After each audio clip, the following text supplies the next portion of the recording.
So you've come back to this very important ministry after a gap of some years.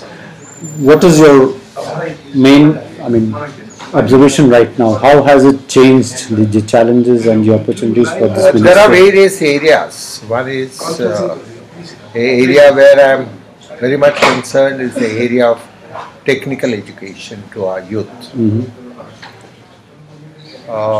We have been able to send our youth to the universities where from 7%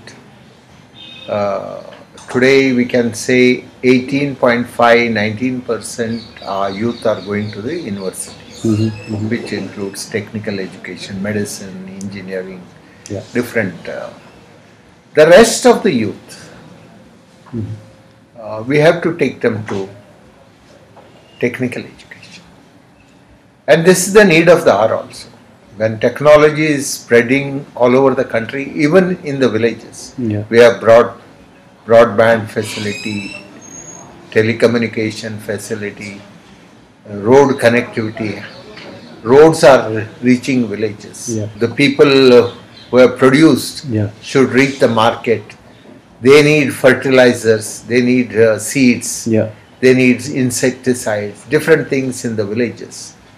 So we have to have a connectivity between the people, the produce and the growth that takes place. For this, we need a large number of technically qualified. For example, a plumber. If you go to a village and say, fix the pipe, you have to call a man from the rural cities, you will not get. So if you train your rural youth into plumbing or to start a pump, the fuse goes off, the villager is not aware of it, then you have to call an electrician. But you are able to train an electrician in a village, he will be able to service the requirements, solar energy. All these things we will be able to do in a large number. So we need to train large number of youth in technical education. So government had planned to open 50,000 vocational training institutes all over the country, schools all over the country. And we are giving top priority to technical education. With this, the earning capacity of the youth improves. You know welding, your wages go up. You are a mason, your wages go up. Or you are a helper, your wages not even half of that. So a little bit of polishing will give him a better tool to earn more. This is one area. The other area is the issue of organized labor and issue of unorganized labor. The issue of organized labor, we help them to arrive at charter of demands are given by them, negotiations take place, we sort out the matters if they don't arrive at an understanding. Otherwise, it needs to be looked up. The organized sector has no bargaining capacity. So the government has come forward to give them social security.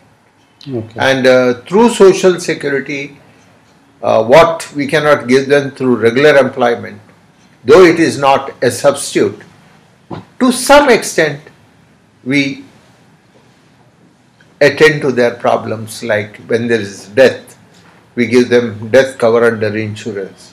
When there is disability due to accident, we give them disability cover.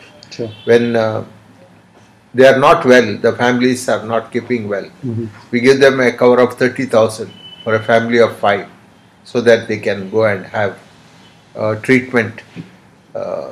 So these are the facilities we are offering.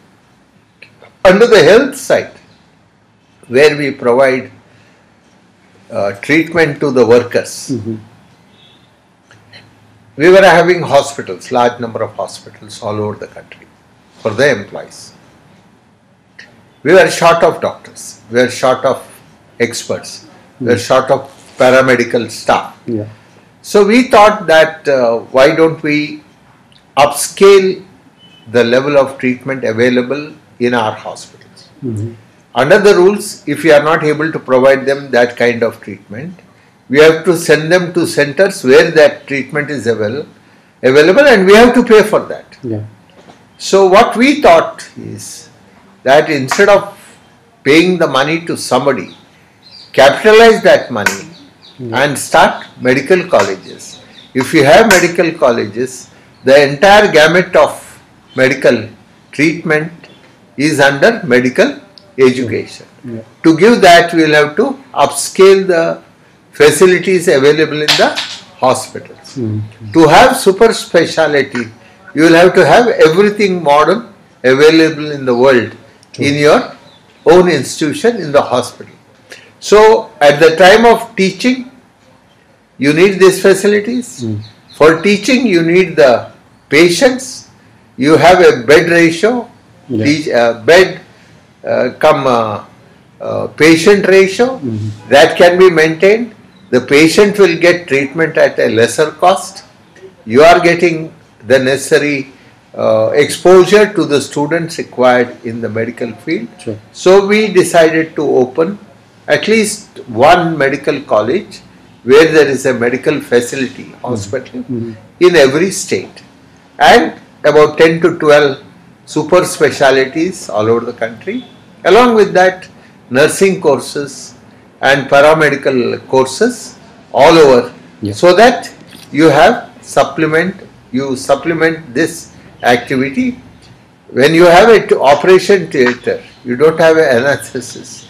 The whole your investment goes waste. Absolutely. So we are trying to link this with the health treatment available to our workers.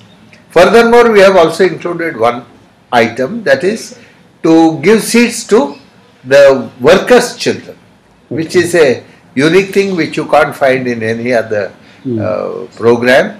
We have provided seats for the workers' children. With this, I think our activity is moving forward. Now we are working towards this domestic workers, social security to domestic workers, other organized sectors like vendors, auto rickshaw drivers, taxi drivers. We are trying to extend our insurance cover to these people under the unorganized sector. Okay. You had set, the government had set a certain kind of targets that X number of million people would be covered within the first year or two of the launch of this insurance scheme.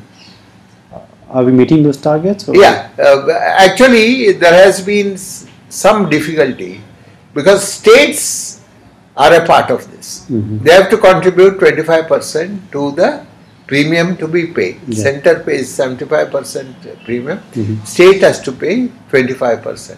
But some of the states have their own schemes, medical schemes. So they feel that since they are already funding the medical scheme, this will be an additional burden. On the contrary, they should think that they are getting this facility and that will supplement their efforts. But we are talking to them. Already 3.39 crore of people have been registered under this. But our target is you have to take it to 30 crore people. 30 crore people. Ultimately, entire people under the unorganized sector. In that there are two parts.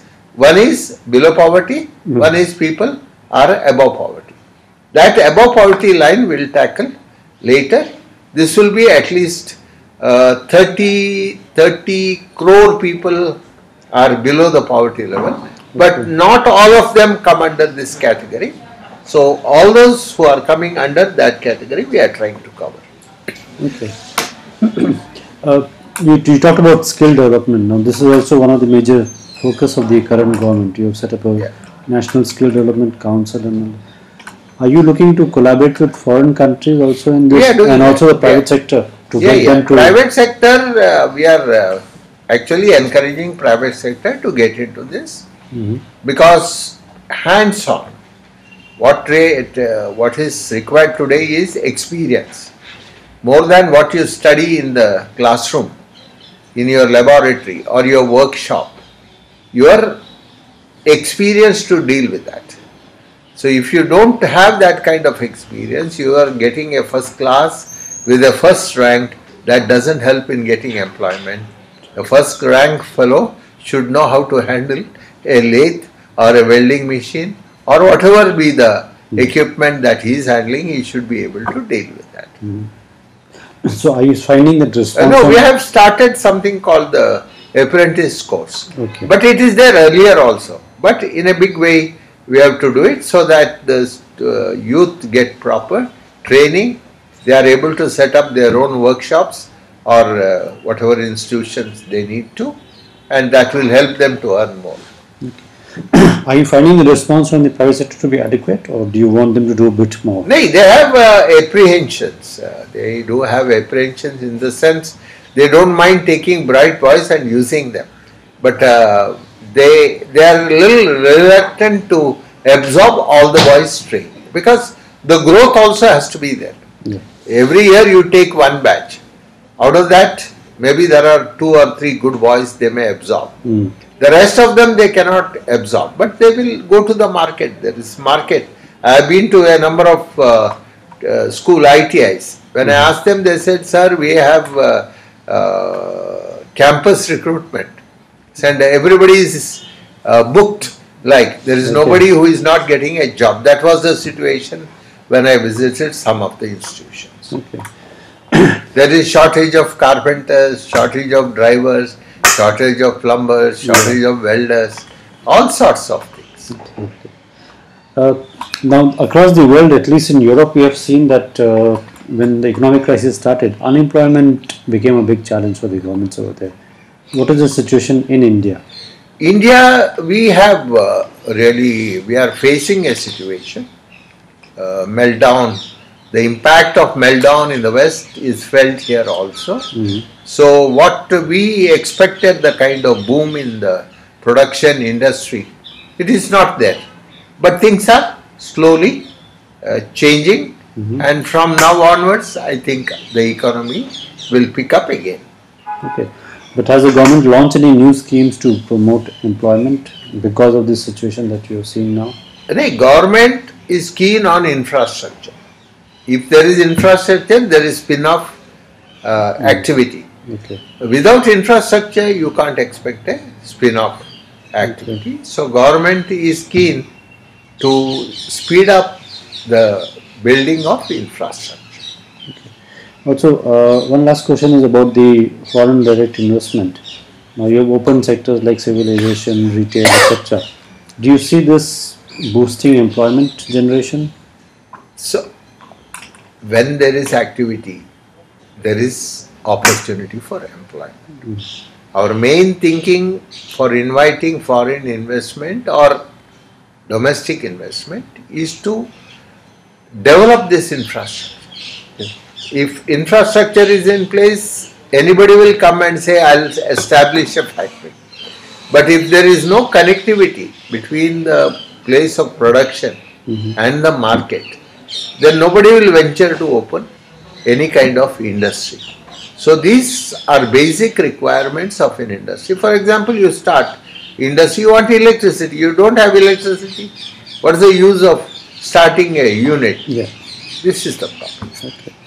And in terms of skill development, but also in terms of employment, do you see a lot of disparities within parts of India? For instance, some parts of India, the employment opportunities exist and people are skilled, and other parts. That's why I said where there is investment, there is infrastructure. True. Where there is infrastructure, there is attraction. A honeybee doesn't go and sit on a leaf. Honeybee goes and sits on a flower. It wants to draw the nectar of it. True.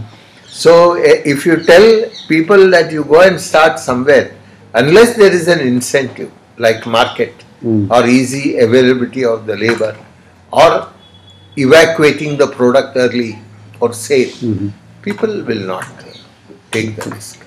So how do you then balance the requirements of the underdeveloped areas? Because there the youth is still looking for jobs. Today, what you find is wherever there is economic activity, youth have been migrating.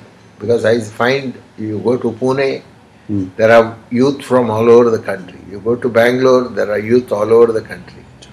You go to Trivandrum, today people from outside are coming and working there. Yeah.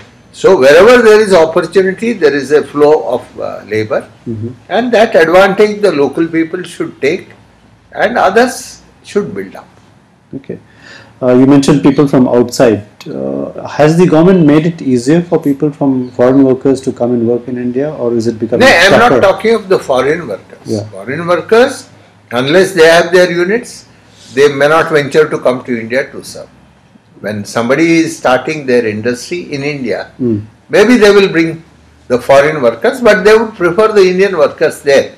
But expertise has to be there. Yeah. Experience has to be there.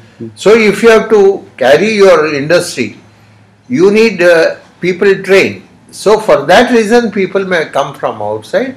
Otherwise, India is capable of giving you the right mix of talent and experience in doing the work. Okay.